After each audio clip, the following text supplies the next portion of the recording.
You are listening to Leaders and Legends, a podcast produced by Veteran Strategies and featuring conversations with fascinating and impactful men and women who have shaped our world, our communities, and our history. My name is Robert Vane, Principal of Veteran Strategies, and your host for our discussion.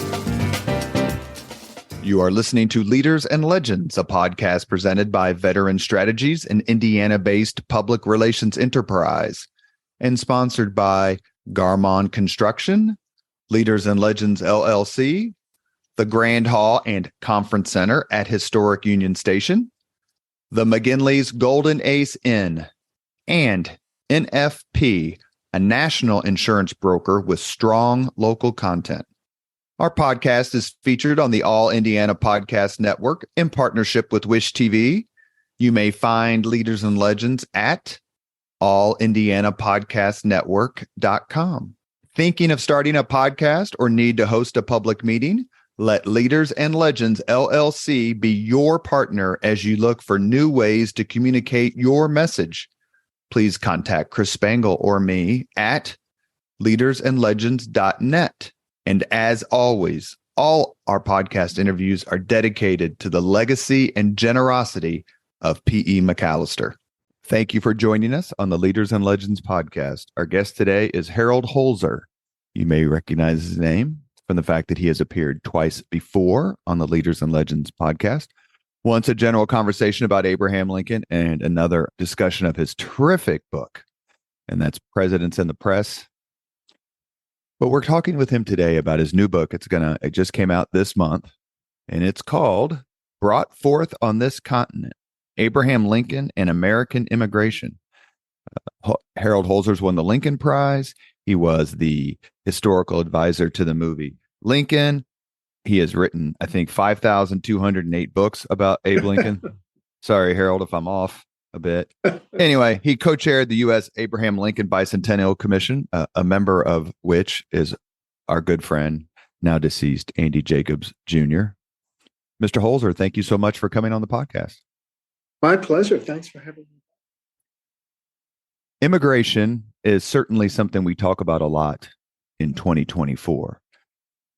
Your book deals with it basically from, I would say, early 19th century through Lincoln's time. What are the parallels, and did the current debate over immigration help spur this book? Let me answer the second part first, and thank you again for having me.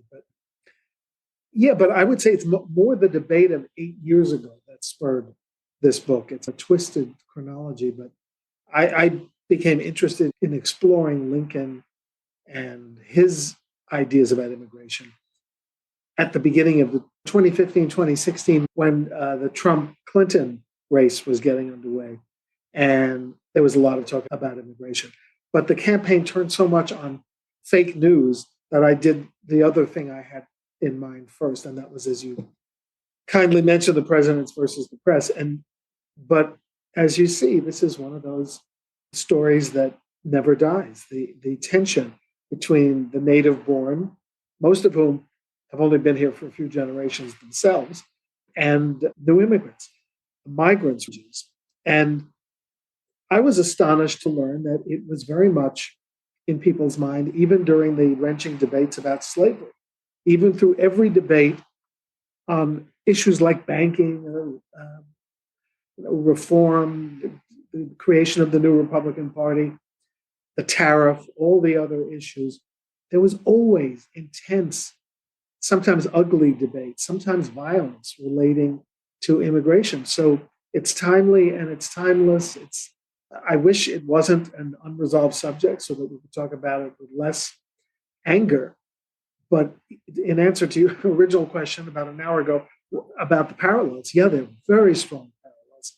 And for me, heart-wrenching parallels, not only because I see us not learning from history, but also because I'm the grandson of 4 immigrants, and I appreciate the hardships of their journey, the sacrifices they made here, their efforts to become American while clinging to religious culture, which is what started all the trouble in the mid-19th century. So yes, still troubling and yes, still very much in the news. During Lincoln's time, did they make or try to make, or was it not an issue, perhaps, a distinction between illegal immigration and legal immigration? So here's the thing that might have been the most surprising to me. There was no such thing as illegal immigration. After the Alien and Sedition Act under John Adams made it harder to become a citizen, that was relaxed. And we essentially had open borders. The thing that we hear is such a terrible thing today. Now, it's true that the border was only the Eastern Seaboard, and the immigrants were only white Europeans, but there were no restrictions. In fact, if you look at the Constitution, says nothing about federal control over immigration policy. It only gave the federal government the authority to decide on naturalization policy, when a new resident could become a citizen. And that was decided early on. It's 2 years, then 5 years, then it went to 14, then it went back to 5. And that's where it stayed until the Supreme Court decided interpreted the law in the 1880s as giving the federal government the power to regulate, and they began to restrict. So all during the early part of the 19th century, through the Civil War, all someone had to do basically is get off the ship and then start the clock. 5 years later, they go to the naturalization office, take an oath, and they can become an American citizen. Describe the general, and you alluded to it a few minutes ago, the general attitude towards immigration, because one of the things that comes through in your book, which I was kind enough to receive a copy. It's one of the great things about doing podcasts on history. You get free books. As a Catholic, I was very interested in your comments about the Know Nothing Party and the fact that Americans' attitude towards immigration really did change, depend on religion, color of skin, more so than like skills and desperation. Am I getting that right? Yes. And I would say that when the potato famine gripped Ireland in 1844, 45, there was a big wave of Irish Catholic immigration. In fact, I think Ireland is the only country in the world for which populations were recorded that lost population in the 19th century because of hunger. Right. And the first German immigrants were also Catholic. So yeah, there was enormous resistance because the libel began to spread that new arrivals who were Catholic would be more loyal to the Pope than to the president. They'd be more loyal to their priest than to their mayor or their alderman. And it came to a head, this is an anniversary year this summer, 1844, in Philadelphia. A know-nothing nativist was railing against Catholics in a Catholic neighborhood, very provocatively. And a riot ensued. The Irish guys swept them off the stage, and there were riots for days. The militia had to be called out. And that was what brought Lincoln into the immigration story for the first time, 1844, 20 years before he signed a Reform Act of his own. He was a young guy. He had just lost the congressional nomination for his home seat in Illinois, but his fellow Whigs called a local meeting in Springfield, Illinois, to respond to charges that were racing around the country that the Whigs' kind of indifference or hostility to Catholics had caused the riot. And Lincoln authored a declaration saying that the path to arrival in the United States should be made as easy and as inexpensive as possible. So it was his first positive statement. But it was also political because generally the Whigs did not welcome Catholic immigrants for a very simple reason, because Irish Catholic immigrants were quickly recruited by the Democratic Party, not the Whig Party. And the Whigs resented the fact that the Democratic Party's numbers were growing. Does that sound familiar again? And Taylor Swift, heaven forbid, is enrolling new voters. That's a terrible thing. Same thing with new Democratic voters who are coming from overseas. And again, they could vote in 5 years. I can't think of anything about Taylor Swift that's particularly terrible. It's all good to me, along with her relationship. God love I'm him. so old that I've actually never seen her perform. but I get it. I get what that she's a phenomenon. I know this. I asked you this when you came on the podcast the first time. What was your first concert? My first concert might have been Simon and Garfunkel. It might have been Frank Sinatra.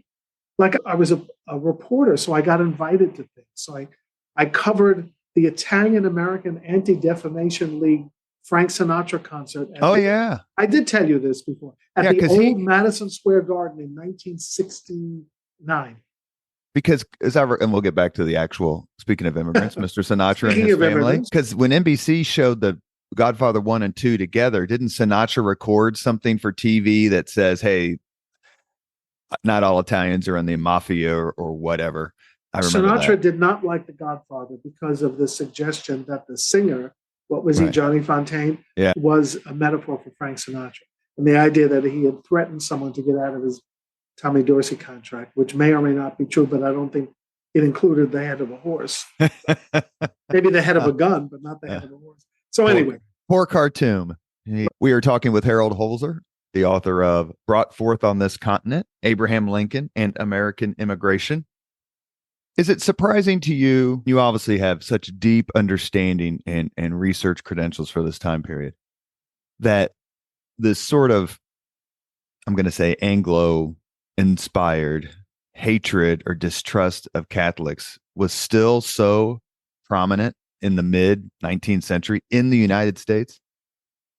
I'm not horrified, yes. Surprised, no, because I knew a little bit about the history before I delved into it. And look, the other has always been under suspicion by people who came here first.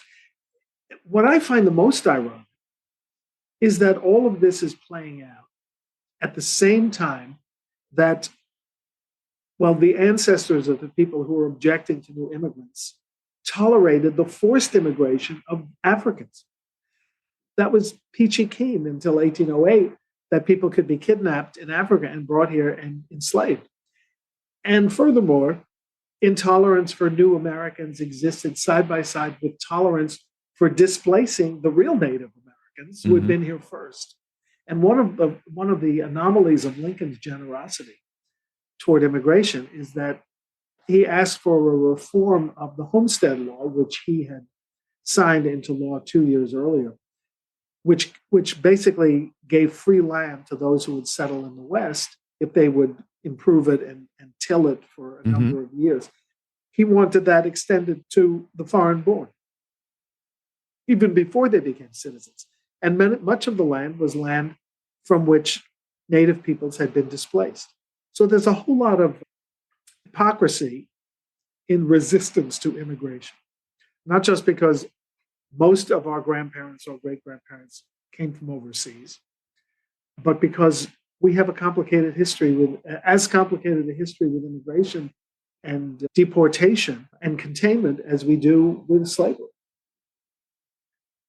Was this resistance to immigration, because I want to lay some more foundation before we get into Mr. Lincoln, was this opposition at all based on geography in two parts, where the immigrants were coming from and where they are choosing to settle? In other words, I just finished a book on Andrew Jackson for a guy who's coming on my podcast.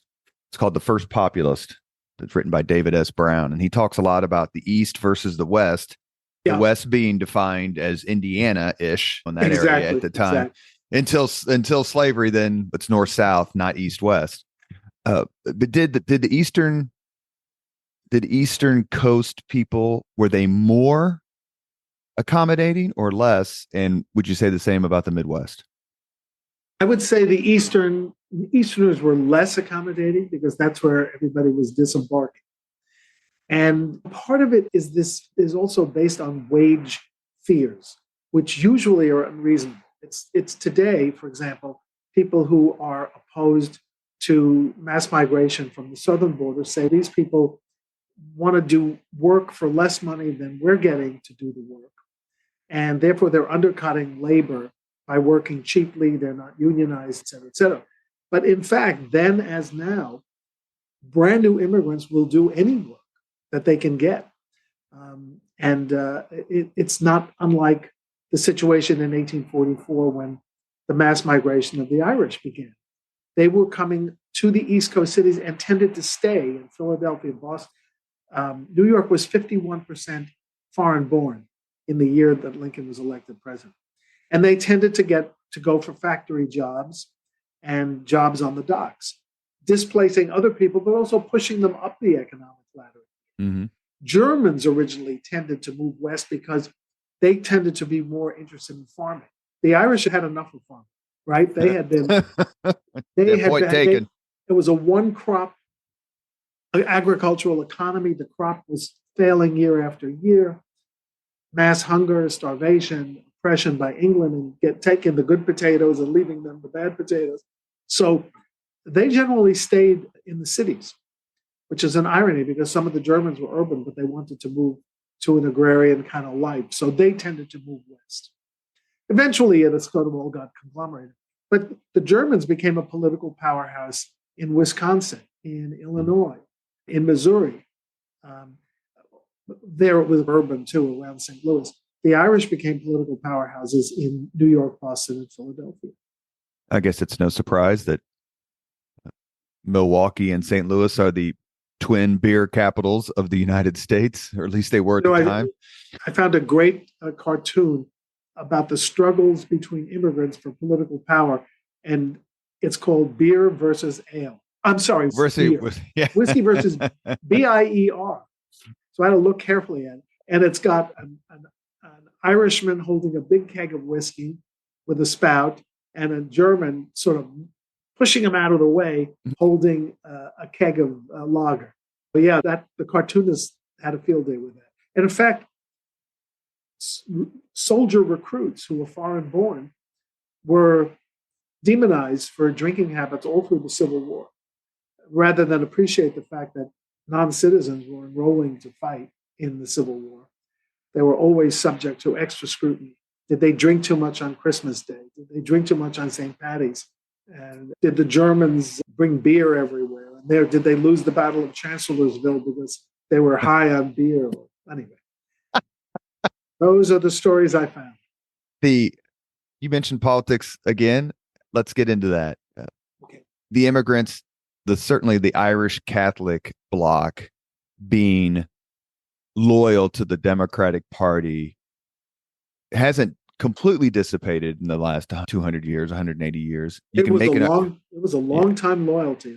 Yeah. And you can make an argument that Reagan, back in the 80s, when people were talking about Reagan Democrats, they were really talking about Catholics. Yeah, exactly. But it was a long alignment. And what else could have been expected when the Democratic Party embraced them, fought to maintain their citizenship opportunities, and the Whigs were resistant. They were a more elite party.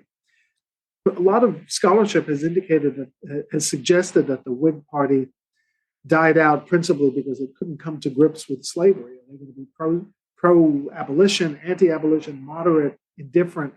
But I think the Whigs also died out because they couldn't get together on immigration, and they lost this opportunity to go after new members, new voters, and they punted to the Democrats. What would you describe as the most controversial stand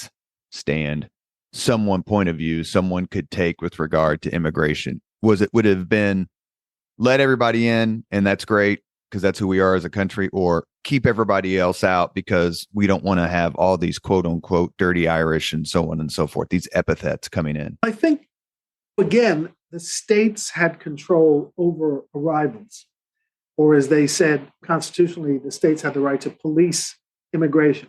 But they couldn't really pass laws because there was no federal law banning immigrants or even setting up standards. So what some states did, like Massachusetts, right, the most liberal state in the country, and it was always a progressive state, really, they started doing, like, working around the edges. They imposed tonnage restrictions on incoming ships, most of which carried cargo and people. And when it was a choice for a ship owner of what to stock, it was much more profitable to stock cargo than people. People were an afterthought. So if there were tonnage restrictions, they might displace some people who were coming to the United States. That was one trick. Another was something called a head tax, meaning $1 or $2 on it had to be paid by each new arrival to set foot in a state. And that was a lot. That was a lot of money. But other than that, I would say the most restrictive thing that Massachusetts did is they tried to change the 5-year law for voting in Massachusetts to 7 years. And the Republicans went crazy at that time because there were a lot of German immigrants coming in who were pro-Republican. And again, Lincoln was called on to make a statement about immigration that was about a controversy that was taking place in the East, not in the West where he lived. And he said Massachusetts has the right to do what it wants on immigration, but I still believe that people's access to citizenship and voting rights, or to voting rights, should not be restricted by any state. And if Illinois ever had to vote up or down on that, they should never expand the barriers to a broad welcome into American society. It's hard for us to imagine how loose it was. John Adams proposed 14 and got Congress to pass a 14-year wait for citizenship. If we think back from our own perspective in 2024 to 2010, this controversy was raging in 2010.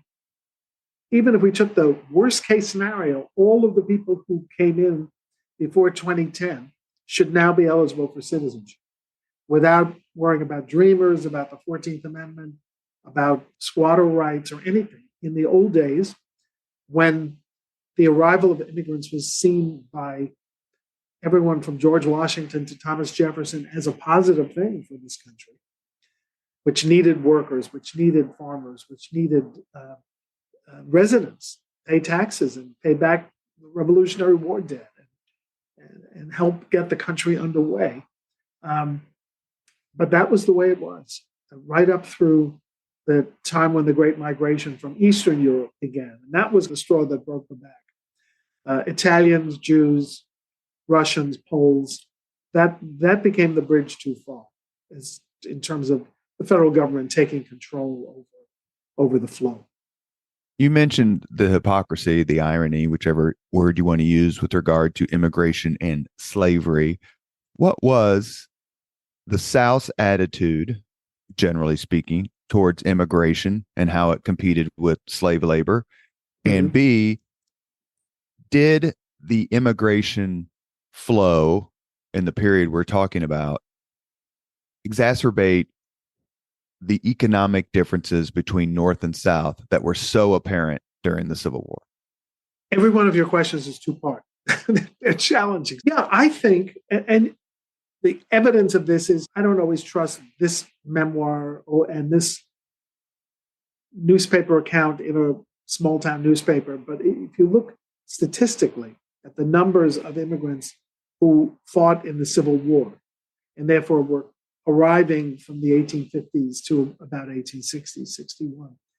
Most Irish and German immigrants headed to the North, particularly poor people, because there was more economic opportunity.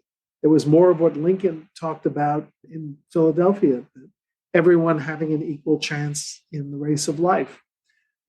What he talked about in Wisconsin, the laborer of today becomes the owner of tomorrow and then the employer of others the day after.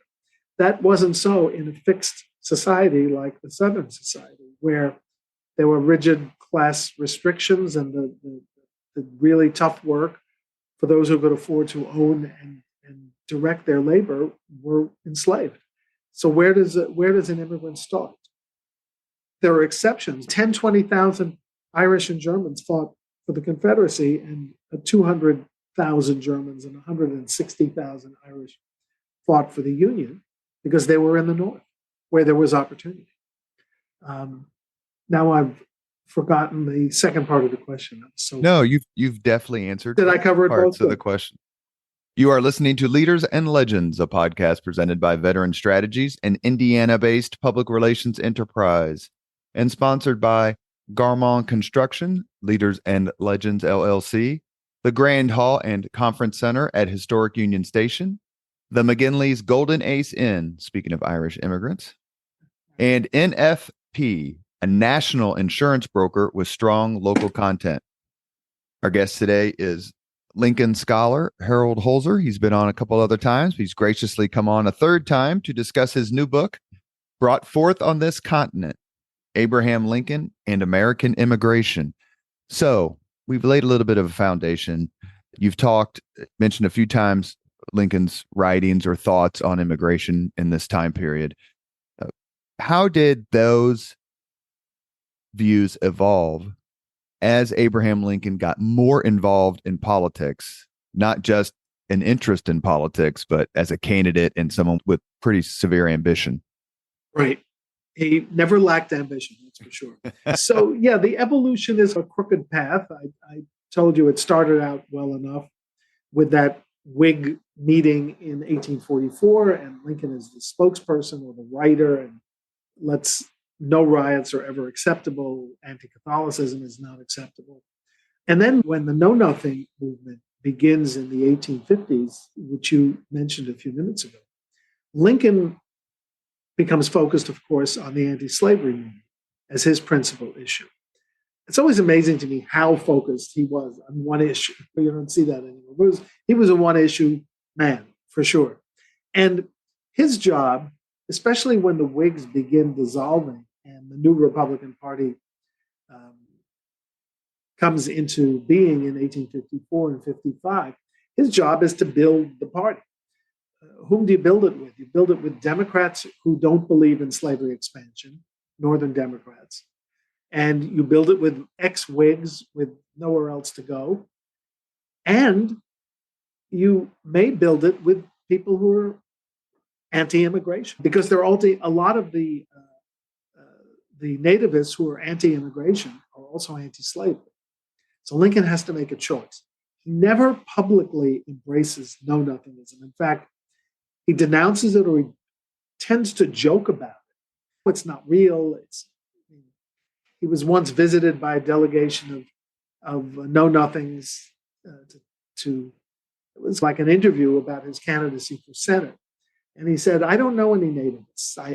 My grandfather was killed by a Native American, but that's all I know about Native Americans. And he was talking about an Indian. So he tried to turn, and he said to his best friend, I am not a know-nothing. How could I be? How can anyone who cares about the plight of Negroes be indifferent to the plight of Catholics and foreigners? And by the way, biographers have used that letter to his best buddy, Joshua Speed, for years, generations, as evidence that he was never played ball with the know-nothings. But that was a private letter. Speed never made it public.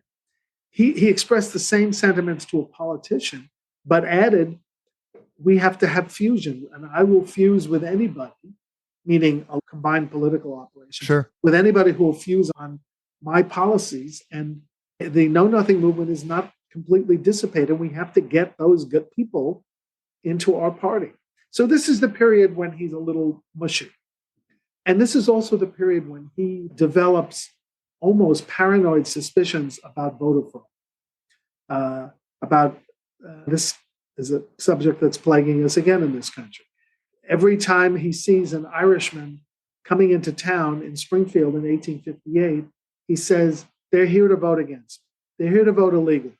In fact, they were there to work on the railroads. In Chicago, the Republican paper saying Irishmen are being imported from all over the country. They're being dumped in Chicago. Yeah, there are jobs out there. But Lincoln sees conspiracies to cast illegal votes.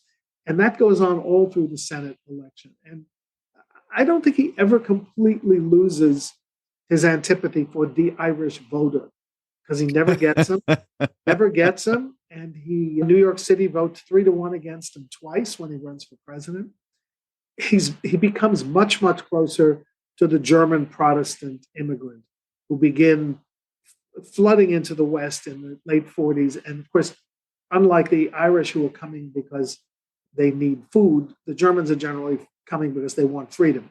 They have been engaged in liberal revolutions against monarchies and dictatorships. The revolutions have failed. It's like when you go up against Putin, you lose and you lose everything. So they're getting out of Germany, they're getting out of some cases out of Italy and out of Hungary. And another wave comes when Bismarck starts his Kulturkampf in Imperial Germany in the after the Franco-Prussian War and unification of Germany. How much did immigration play in the famous Stephen Douglas, Abraham Lincoln Senate race? Because Illinois is just now, and I'm going to say something, and if I'm wrong, just tell me I'm wrong, and that's fine. But this is the time period when I read about it, I start to get the sense that Illinois is becoming a powerhouse. It is the first big state outside of the old, like kind of Northeast that has to be reckoned with. Is that a fair statement? It's not only a fair statement, but it's also a swing state. It's a Democratic state that's slowly beginning to turn. And as more Germans come in, the Democrats know it's going to turn. When is it going to turn? Is it going to turn in 1858 in the Senate race? Is it going to turn in 60, which is when it turned? Because in the first presidential election in which Republicans ran a candidate, 1856, the Democrats still won the state. And meanwhile, the immigrants are increasing. So you asked about the Lincoln-Douglas debates. Yeah, immigration was an unspoken issue. Lincoln didn't say, I'm for German immigration. Douglas didn't say, I'm for Irish immigration. What Lincoln did is organize the German community with celebrities like Carl Schurz and others. And what Douglas did, which is really incendiary, is he charged Lincoln with being a closet nativist. And he said, look, all you Irish voters out there, he didn't say it this way, but the implication was clear. And the newspapers who favored him emphasize it. You Irish voters out there, Lincoln wants racial equality and he wants black voting rights, but you Irish people, he doesn't want to vote. He doesn't want immigrants to vote. How could you support a guy who believes that blacks are superior to whites? And it got ugly, but what he was doing is riling up the immigrants who were just establishing their rights of citizenship and voting. So yeah, it plays a big role, and it breaks the way you'd predict. Nobody's Carnacki is not at the wall charting who's voting for whom. We just know the totals, but it's pretty fair to say that the Irish fight because of the Democratic press and the Republican press. You can see the Germans are for Lincoln, and the Irish are for Stephen Douglas. I love 19th century political rhetoric.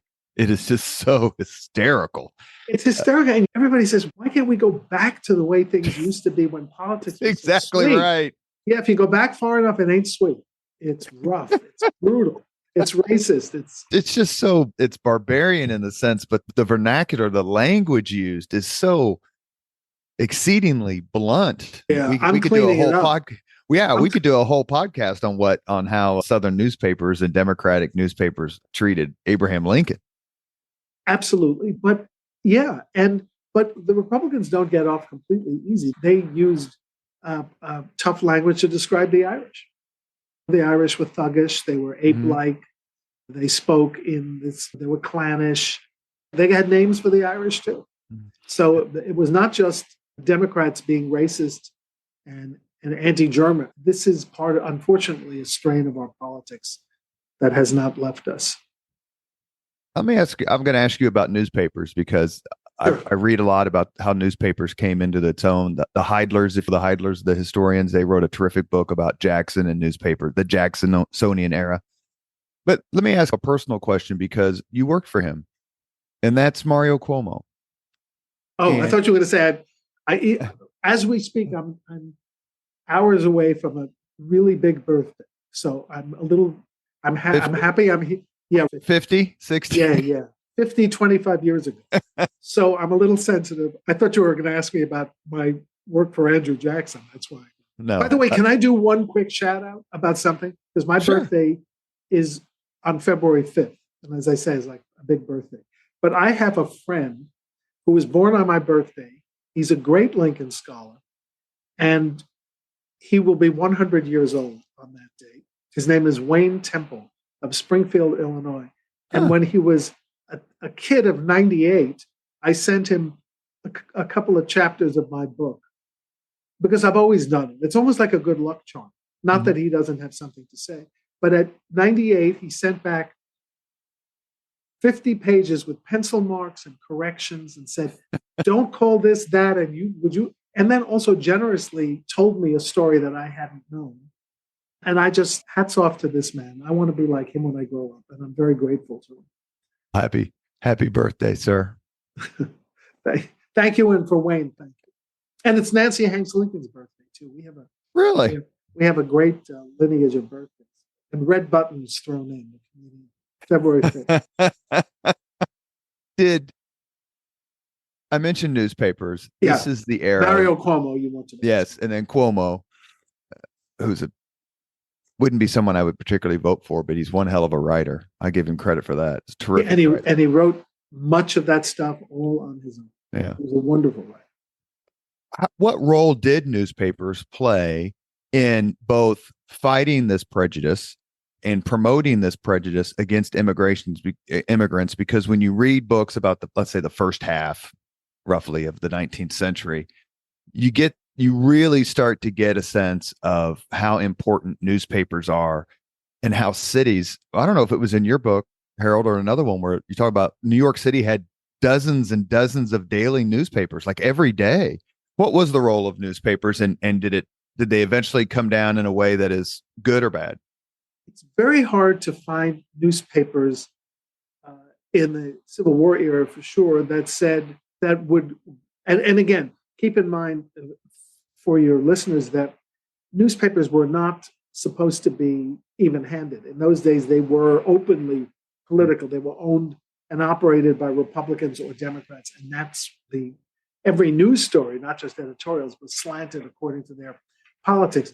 It's hard to find newspapers of either party who say, let's pause for a minute and celebrate how great immigration. It was almost like it was a fact of life. Let's say how great the telegraph is. It's like the Atlantic cable. Everyone was happy with it until it broke. Then we realized it was bad. So yes, a lot of anti-immigration stuff, but not so much pro, because again, until Lincoln proposed his big reform, then the newspapers get into it. You've got, by the Civil War, you've got a 70-year history. There's that number again. A 70-year history that tolerates and assumes a flow of people freely coming into European ports and living in America, and then getting their papers to enjoy the rights of citizenship, including voting, in just 5 years. So it was almost a fait accompli. So then, fast forwarding elections from 1858 in the Senate against Douglas, 1860, Lincoln is the Republican nominee for president. A terrific book by the 1860 convention. Ed Acorn. Yeah, he's come on twice. I loved it. He came on about Lincoln's second inaugural address, and then he also came on about 1860. Loved both of those books, really. Yeah, I like the 1860 convention book very much. He's written some good books about baseball too, I must say. Yeah, he does. That's right. Most of his social media posts are about baseball. Yeah, and they're all about Providence, Rhode Island baseball. He's really which is his hometown. So he's quite a specialist. I was going to say, I didn't know that even existed until. I know, I didn't either. But in 1860, Lincoln runs against Stephen Douglas. There's also a candidate named Breckinridge and a candidate named Bell. Lincoln obviously wins in 1860. Was immigration a big deal in that campaign, or was it just slavery A to Z? It was a big deal. It was a big deal because, as Ed writes in his book, and as I write, in much briefer fashion in mine, because it's only a part of the immigration story. The 1860 convention the Republican convention was very much focused on the slavery thing. Was a fait accompli. They were going to do a plank that said, we just oppose the spread of slavery. We will not tolerate the spread of slavery into any Western territory. But the immigration plank was a more contentious fight. The Germans at the Republican convention, there were a lot of them, wanted it to say that we support the most liberalized immigration and continue, because it was beginning to be pushed back against. And they got the plank through. It was called the Dutch plank. You see a lot of references in 19th century journalism and speeches to the Dutch, which is really a sort of an American corruption of the word Deutsch. It doesn't mean people from the Netherlands, it means the Germans. So the Dutch were important. And also, most of them were for William Seward at the convention, and they had to come kicking and screaming to Lincoln. But Carl Schurz, the guy whom he had met in the Senate campaign, was a Seward supporter and had to come over to the Lincoln campaign. But then Schurz forms a foreigners unit of the Republican Party, organizes a speaking bureau. Germans go all over the West speaking for Lincoln. And he and a man named Gustav Kerner, who had been lieutenant governor of Illinois, also German born, but a much earlier wave of it. Schurz was a 48er. He came after the revolutions had failed. They would go off and speak, and usually one would speak in German and one would speak in English at the same gig. So they were a roadshow, a Lincoln roadshow. And of course, at the same time, Douglas worked very hard to mobilize the Irish votes in Massachusetts and Pennsylvania. But again, you mentioned it was a four-way race, so it was harder for him, especially with a direct split in the Democratic Party with Breckinridge. Was the immigrant vote in 1860 dispositive in one way or the other? Hard to know. Again, there have been a lot of articles, scholarly articles by political scientists about this. Half of them say the German vote was dispositive in Illinois and Wisconsin, and others say it wasn't. My best guess is that Germans rallying to Lincoln just created a vortex of support that spread his popularity. But I believe it's like we say today, Joe Biden beat Donald Trump by 7 million votes. But if 49,000 people had changed their votes, Donald Trump could have won by one vote in 5 different states. It's an absurd thing because. But they use it for Lincoln. They use it for Lincoln's second election. They do. He wins this huge margin, but it's not that many votes that get switched around and he loses. I'm telling you better than I do. Yeah. No, it's trend lines. And most scholars think now that the main person who doesn't agree with this passed away. So we get to have the last word, sadly. But once the Democratic Party splits into a Southern and Northern faction, there's no way that Douglas is going to amass electoral votes. He's not going to get the solid South. And that's the Democratic base, just like it's the Republican base in 2024. What he's going to try to do is battle in the swing states. But some swing states say, let's go for Breckinridge. In New York, there's a movement for a fusion of Democrats around not a Northerner, but a Southerner, because they realize that Douglas can't win without the solid South. So what I'm saying is the dynamics were established from the minute the Democrats split. Lincoln's elected in 1860, and it's fair to say his troubles have just begun. He said it often enough. Yeah, he did. There's a quote there, and I can't pull it. Something about my troubles. It's Buchanan leaves and says, if you're as happy, your troubles. Yeah, exactly. It's on the ride to the inaugural. Yeah. The worst president ever. Sorry. Is one Mr. of the James worst. Buchanan. I'll give you that. Lincoln has to fight the Civil War, but he can't stop being a president on other issues as well. How was he a president on immigration? 2 big ways, I think. And I think one is both are intractably connected to the fight to save the Union and ultimately to eradicate slavery. He, having worked with Germans now during his campaign, and by the way, lavishing federal appointments on Germans. German newspaper. I mean, that's once I love that. The editors and politicians and diplomats, and Carl Schurz is appointed the minister to Spain, which is the word for ambassador in those days. Really good jobs across.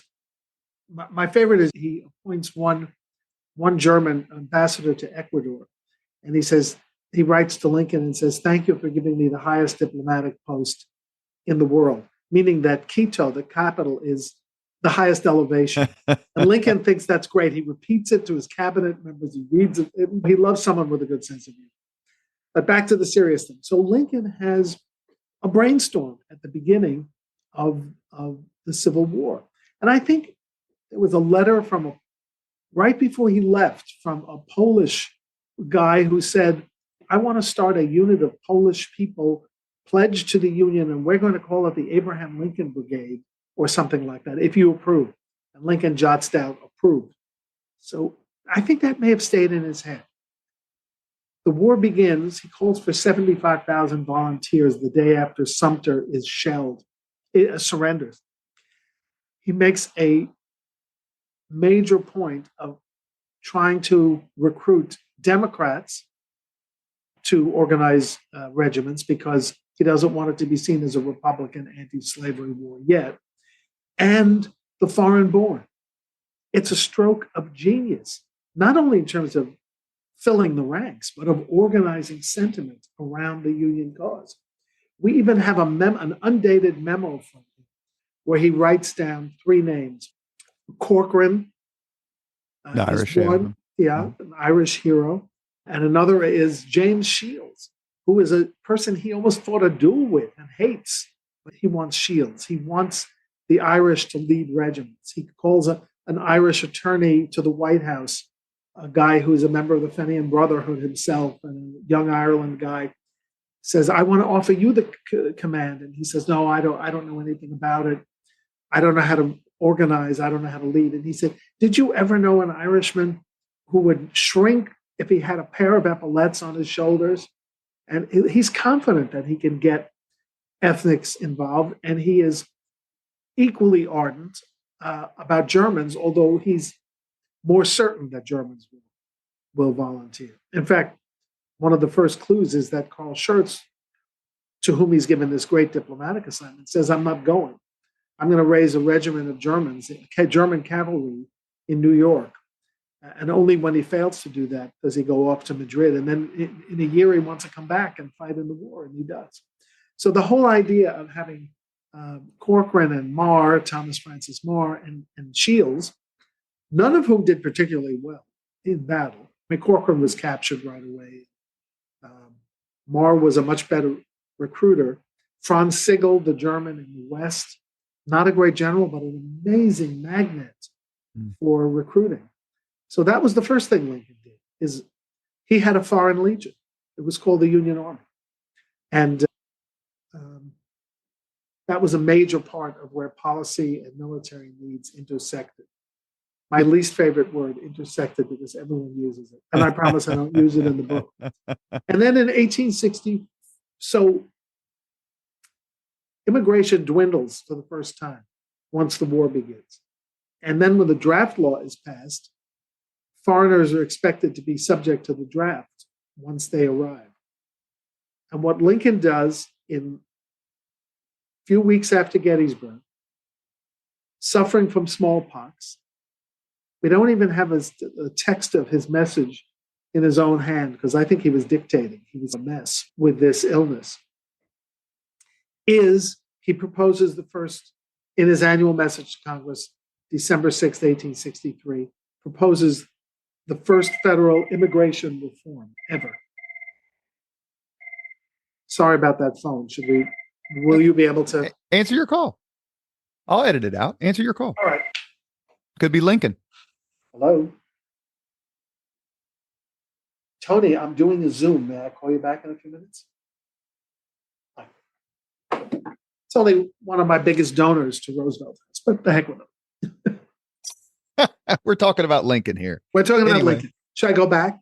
Sure. Start with the December 6th message, and then we'll edit it. Sorry about that. So on December 6th, 1863, he submits his annual message, and most of the attention is focused on his Reconstruction ideas, a liberal and tolerant Reconstruction, which some people object to as too tolerant. But he also slips in the idea that he wants immigration reform. And he wants the first Federal Bureau of Immigration. He wants an agency to help connect, to help encourage immigrants. That's what it's called, an act to encourage immigration, to welcome people. And the reasons are that private employment, with hundreds of thousands of soldiers dead or wounded or sick, there's no one to work the farms, the mines, as he puts it, the factories. We need men. And maybe it's opportunistic, but Lincoln is ready to dive into this as no federal government, as no president has ever done it before. And certainly the last president to get into it, John Adams, was all about restricting and deporting. Lincoln is about encouraging and welcoming. And some, yes, for the Army as well.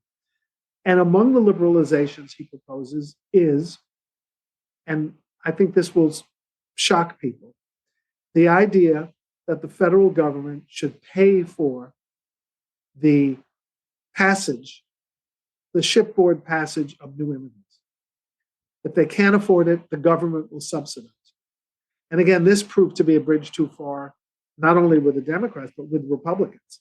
They immediately wrote some pretty ugly editorials like, this will mean that the dwellers of the sinks and the cesspools of Ireland and Europe will be coming here. They'll be on the public dole. They'll be indigent. They will be debauched on the ships. Women will be attacked. That was their excuse. And it didn't get passed. It didn't get included in the bill. What got included, it's like typical American way, was a more private venture that they would encourage private companies to invest in new immigrants, to pay for their passage, and that the new immigrants would have 5 years to pay it back.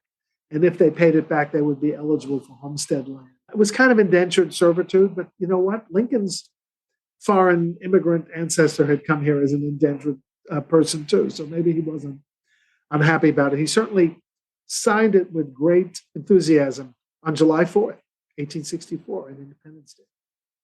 Did immigration play, let me ask this a different way, without the immigration patterns prior to the war and Lincoln's embracing of it, like during the war and the act that you just described, does the North win? It's a really good question. 400,000 foreign-born soldiers, 2 million, 23% of the Army was foreign-born. And then there were more that were first generation. It's almost half the Army. So if you agree with Robert E. Lee that the Union won because they rolled over the lesser manpower of the Confederacy eventually, then you have to subscribe to the idea that immigrant recruitment and immigrant participation played a huge role. And there was a lot of ups and downs. The Germans got angry. The Irish got angry. The Irish wanted McClellan in 1964 to sue for peace. The Germans thought Lincoln had been too rude to Franz Sigel. The Germans were attacked, as I mentioned earlier in the podcast, about cowardice at Chancellorsville. And Lincoln had to rally Germans to vote in the 1864 election, whether they were at home or in the army camps, which was a revolutionary thing in 1964. This whole idea of absentee ballots or campsite ballots. So it was complicated, but I don't know. My friend James McPherson thinks that the foreign-born were underrepresented in the Union ranks because they're a little bit more of the population than they were of the Army population. But still, it's a huge number to undertake a life or death commitment to military service. So I think they did just fine. Any mention of James McPherson needs to be acknowledged. The brilliance of Professor McPherson. Did the men who immigrated to the United States during the Civil War know or anticipate serving in the Army? There were rumors in the newspapers, and it was even discussed in Parliament in London, that Union officials met boats and dragooned unsuspecting Irishmen into the service the minute they stepped off the wharf. In fact, there's a cartoon in the London Illustrated News in 1864 that shows people disembarking at Castle Garden, which was the new immigration station that Lincoln's new bill helped improve. It was a former performance hall. Jenny Lind had sung. Now it was turned into a welcoming station. This was before Ellis Island became the front door to America. It was Castle Garden. And this picture shows recruiters waiting right outside the gates, and the Germans are being enticed by kegs of beer and by buxom women in low-cut dresses. That's supposed to get them into the army. I don't quite get it. And the Irish are being served trays of liquor, with liquor decanters, to lure them. What is true is that the Union Army had for years been advertising in their consulates the opportunities to serve in the army. And B, that there was a recruiting station very close to Castle Garden. And don't forget this, armed service is a job, right? It's an immediate security. If you come here alone, if you come here with a wife and a child and you have nowhere to go, maybe a family member who will board you for a while, you're expected to pay, you may not get a job right away. And one certain way to get a paycheck, albeit a dangerous job, is serving in the army. We have one final question for Harold Holzer. Lincoln's assassination, how did it alter the discussion of immigration and the trajectory of immigration reform, for lack of a better term? By the time of his assassination, he'd already offered and supported a second bill. I guess today we call it a curing bill, to smooth out the rough edges of the original. And that was the bill that exempted immigrants from the draft and made the homestead opportunities much more clear and gave more money to the new Federal Bureau Federal Bureau of Immigration, and then established support not only for the landing station in New York, but for stations in Boston and New Orleans and Philadelphia. So really expanding the government role in kind of marketing immigration. The end of the war and Lincoln's death just made Americans remember what a diverse country he had helped create. John Wilkes Booth was killed by a British immigrant who was commanded not so well by an Irish colonel. One of the assassination conspirators was German-born. Their hanging was recorded by a Scottish-born photographer. And the only man who was executed for war crimes was the German-born commandant of the Andersonville prison, who said, by the way, he was just following orders. Right? Yes. Executed. So this was a very diverse country that spoke in noticeable ways with a foreign accent. There may have been Karens around who would be yelling, speak English or speak better English, but it was really part of the culture. And it continued. Obviously, immigration continued. It bolstered, it helped build the strength of America. And only in the 1880s did the federal government get via the Supreme Court through the Commerce Clause, which was the same clause that enabled it to restrict slave imports, the idea of restricting other people. People were commerce. I mean, I don't think this Supreme Court will ever hear that again, although they hear all sorts of stare decisis, previously accepted precedents. I'll name drop one more name. I was having dinner the other night with another absolutely great historian, Robert Caro. And now, how bad do I have to suck up to get him on my podcast? Because I've had several Johnson and Kennedy scholars on my podcast. Well, he's not going to do anything until he finishes the book. He's 88 years old. He works every day on the book. And he was excited because I showed him the cover of my book, and he's excited. He said, I'm right now writing about the 1965 immigration bill that Lyndon Johnson pushed through very resistant. And that was the first, I said to him, Bob, that's the first bill since Lincoln's to be a positive immigration bill. He said, I didn't really realize that. So it was a just very nice synergy. And now since 1965, it's been another 60 years when, Johnson's bill was designed to offer refuge to Vietnamese and Cambodian migrants and refugees. So there have been exceptions to the trend line of restrictions. And look, restrictions can have tragic consequences. I'm talking to you today from Franklin D. Roosevelt's pre-presidential home in New York City, where he ran his transition to the presidency. And the quota system that that Franklin Roosevelt inherited, plus the encouragement of an anti-Semitic State Department, made possible the tragedy of a ship called the St. Louis, which came to the United States filled with Jewish refugees in the teeth of the Holocaust, and the United States would not accept the ship because the Jewish quota had already been exceeded, and the ship could not find a safe haven anywhere, in Cuba and South America, and ultimately had to return to Europe, where almost all of its passengers were killed in gas chambers. The policy of not having a sane and sensible policy on refugees just hurts us morally, I think. I'm not commenting on today's because we don't seem to have any kind of policy, but it would be nice. We seem to have come close as we speak to having a discussion, but the discussion seems to be over as we're talking. Point taken. You have studied Abraham Lincoln, every aspect of his life, career, presidency, thought, actions. What final grade would Professor Holzer give Abraham Lincoln for his stance and action on immigration?